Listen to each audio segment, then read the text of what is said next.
Buondì, sono qui a Cialauz per una puntata dentro la nostra dente, curata dall'Istituto Ladin della Dolomites. E volevo partire da qua proprio perché in questo paese è nato l'Ocial e da qua l'ha fatto le valise qualche anno fa, partendo con le industrie più importanti e creando così una situazione difficile di sofferenza. L'alternativa era o fare le valise e camminare o tentare di trovare, di piantarsi con una propria attività e avere fortuna, perché a dire la verità, antin perché è un paese, antin perché sono in montagna, che vuoi veramente fortuna.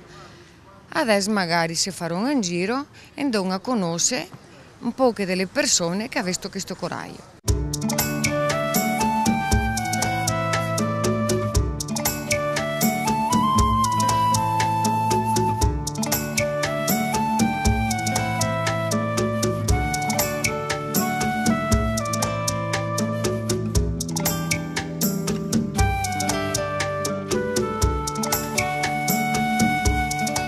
Cavo Antoni, entusiasta veramente dovin. Adesso che domandò come che è venuto l'idea di un panificio appunto pantosata di questa età. Il panificio è la mia passione perché sto facendo il panettiere a 17 anni e da subito mi è piaciuto, mi ciapea proprio. Dopo ho fatto una decina di anni da operaio, ho imparato tutti i mestieri, tutti i trucchi e dopo ho visto la possibilità di avere la casa mia, del mio paese, dando una spinta giusto perché è una roba che mangia, insomma. Perché è un'attività che in un paese è fondamentale, diciamo. E pian piano vedo che il discorso funziona, che la gente risponde bene e spero che continui così. Hai qualcuno che ti dà una mano? Beh, mia madre che lei è uno spettacolo perché lei l'ha commessa il modello proprio. E i miei fratelli, tutti quanti che mi sostengono, che mi danno una mano, però come lavorare sono solo io e mia madre praticamente, perché sono in due e devono arrangiarsi. E ti fa tante ore al giorno? Oddio, 17-18 ore, però le soddisfazioni quindi non le pesa, insomma. Perché le vale la pena fare, il lavoro funziona, insomma. Diciamo che per pantosata così dove insomma veramente deve essere una motivazione grande. No, beh, la soddisfazione è più grande di tutti, cioè è una roba che anche se stavo tutto il dì a serata Inte, per me vale tanto la pena, perché la soddisfazione è grande, la gente risponde bene, tutti sono contenti, tutti parla bene, quindi non mi pesa fare tutte queste ore, insomma. Dimenti, che è stata scelta? È stata una scelta forzata dalla mancanza del lavoro, con la scusa che di camminare tutte le industrie e tutto l'enda in crisi, oppure te l'avrei fatta comunque? No, beh, io l'avrei fatto più che comunque, perché prima avevo lavorando come panettiere, sempre avuto un buon lavoro io, una buona paga e sempre un posto sicuro, però ho detto di ciappare la palla al balzo perché con la scusa che avevo la possibilità di fare la casa mia e ho approfittato. Tanto o lo fa adesso o non lo fa dopo, tanto vale che investe subito sul momento, anche se i momenti non li hai più rosei, insomma, cioè si vede in giro che è tutto abbastanza una gran crisi, però io ho detto rischio, perché se rischio a 30 anni e poi fai la riccia a 50 non vale la pena. Giusto, ma a me pare che il tuo negozio è sempre pieno. Per fortuna è sempre pieno sia di turisti che di gente del posto, insomma. Appunto, questo volevo domandarti, come hai risposto, visto che ti te l'avverto in un momento di onde che di turismo, hai più riscontro con la gente del posto o con i turisti? Ma diciamo che il riscontro è praticamente uguale, cioè vedo che vengono sia turisti sia gente del posto, foresti diciamo, non di Calalzo ma magari da Lorenzago, da Cortina, da Ienda Paluta di Ciantoi praticamente, quindi sia con il turismo che sia con la gente del paese. Adesso sono qua davanti al negozio di scarpe. Questo negozio le gestì da una tosata che si chiama Rosy. E adesso andiamo a fare due ciacole con ella. Ciao Rosy! Allora, contami come è nata la tua bella avventura, come che ti è venuta l'idea di un'attività di questi tempi difficili, dopo che tutte le industrie le partite. Matta, no? No, pratica appunto prima cassa integrazione, dopo cassa integrazione in deroga, eccetera, no? Poi mi piaceva l'idea del negozio, era forse un sogno. Adesso non so se continuerà a essere un sogno o se diventerà un incubo. Comunque abbiamo provato a questo negozio, anche perché calzature da Pieve fino a Euronzo non era. E l'idea di avere magari delle scarpe buone, possibilmente italiane, a prezzi inferiori, ragionevoli, di modo che magari la gente invece che andare a Belun. Forse anche bello, diciamo, ristabilire anche il rapporto col paese, creare una vita ante il paese, perché in questi tempi l'era tutto morto. Certo, l'era tutto morto e tanta gente è contenta che ha aperto negozi, effettivamente.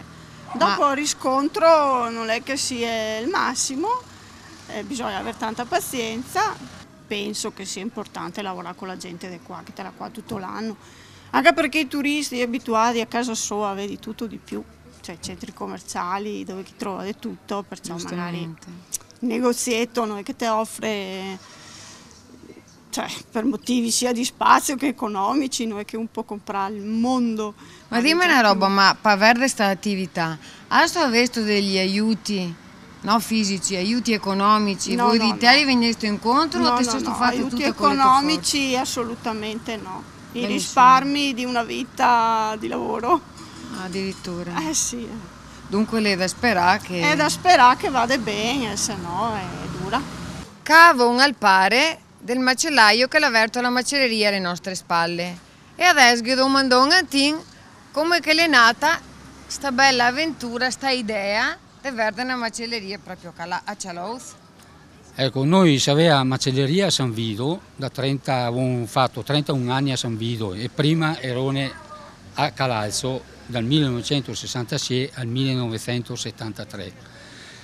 A Bonserà e il figlio Andrea non l'ha voluto perché lei era massa impegnativa. È venuta l'occasione che il titolare, il paron della vecchia della macelleria qua a Calalzo l'ha smesso, le due in pensione.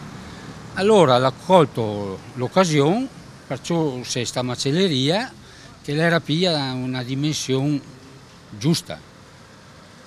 A dimensione del paese, insomma. Esatto, il paese ha risposto bene, la gente la gente è educata, la gente un bel paese insomma. La gente è contenta soprattutto, penso. La gente è contenta, il servizio è buono e Andrea, il figlio, è felice e contento. Sì, ha visto una bella soddisfazione, insomma. Esatto. Ma in questi momenti così di crisi, difficili, soprattutto per il paese, per la vita del paese, avevo puntato su prodotti particolari per far fronte alla concorrenza o cosa? Allora, i prodotti particolari sono stati fatti con delle proposte di piatti pronti da cucinare, tipo polpette, canederi, vitello con funghi,